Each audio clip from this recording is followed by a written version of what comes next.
ছেলেদের মেল অনেক পেশেন্ট আমার কাছে আসছে, কাপল হিসাবেও আসছে।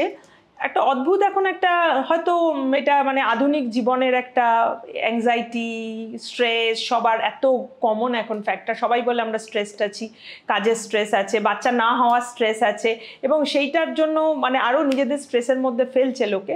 তো একটা অদ্ভুত প্রবলেম পাওয়া যাচ্ছে। কিছু মেল আসছেন যারা কমপ্লেন করছে তাদের ইরেকশনে প্রবলেম হচ্ছে না, তাদের সেক্সুয়ালি তারা অ্যারাউজালও হচ্ছে, ইরেকশনও হচ্ছে, কিন্তু they can not ejaculate during intercourse, তারা ইজাকুলেট করতে পারছে না। অথচ ওই একই লোক কিন্তু যখন আমরা ক্লিনিকে তার স্যাম্পল চেক করছি সে কিন্তু ম্যাস্টারবেট করে স্যাম্পল দিতে পারছে, এবং টিপিক্যাল হিস্ট্রিটাও এরকমই হচ্ছে যে আমি ম্যাস্টারবেট করলে স্যাম্পল দিতে পারি, আসছে, কিন্তু ইন্টারকোর্স করলে কিছুতেই করতে পারছে না।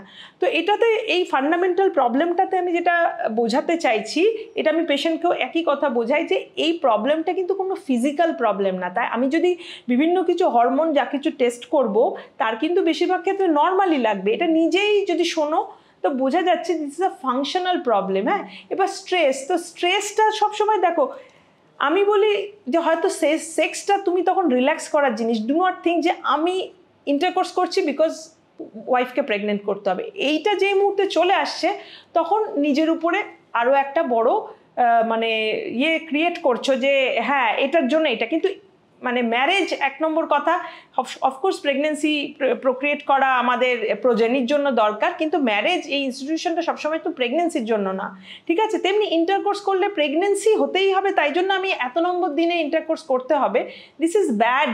এবং সেটা কি হচ্ছে, আননেসেসারি স্ট্রেস তৈরি করছে মেলের মধ্যে।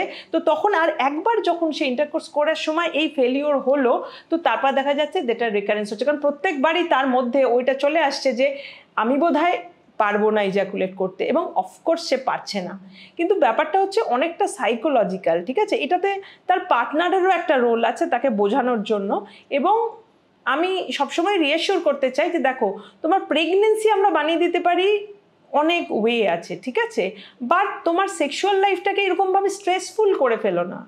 তো it is for your fun, not for your pregnancy only, ঠিক আছে? তো সেইটা যদি মনে করো তাহলে তোমার স্ট্রেসটা কমবে। কিন্তু এবার ধরো কাজের স্ট্রেস বা কারোর হয়তো অ্যাডিকশন আছে, সেটাও প্রবলেম করছে। ধরো অ্যালকোহলিক যারা, তারা এখন এরকমও লাইফস্টাইল আছে যারা রেগুলার অ্যালকোহল খাচ্ছেন, ঠিক আছে? তো এগুলো কিন্তু তখন সেই মুহূর্তে বুঝতে পারছো না, আস্তে আস্তে কিছু মাস বা বছর পরে কিন্তু তার সেক্সুয়াল লাইফের মধ্যে প্রবলেম শুরু করছে।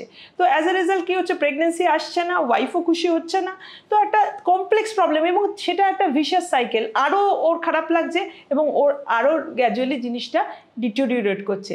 তো একটুখানি প্রবলেমটার বাইরে এসে ভাবতে হবে যে কেন প্রবলেমটা ফার্স্ট অফ অল হচ্ছে। আগে কি এরকম হতো? অনেকেরই হিস্ট্রি আছে না, আগে ইন্টারকোর্স সব ঠিক ছিল, হঠাৎ এখন থেকেই শুরু হয়েছে এরকম প্রবলেম।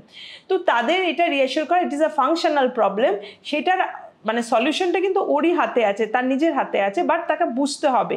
সাইকোলজিক্যাল কাউন্সেলিং ডেফিনেটলি করা যায়, অফকোর্স পার্টনারকে হেল্পফুল হতে হবে।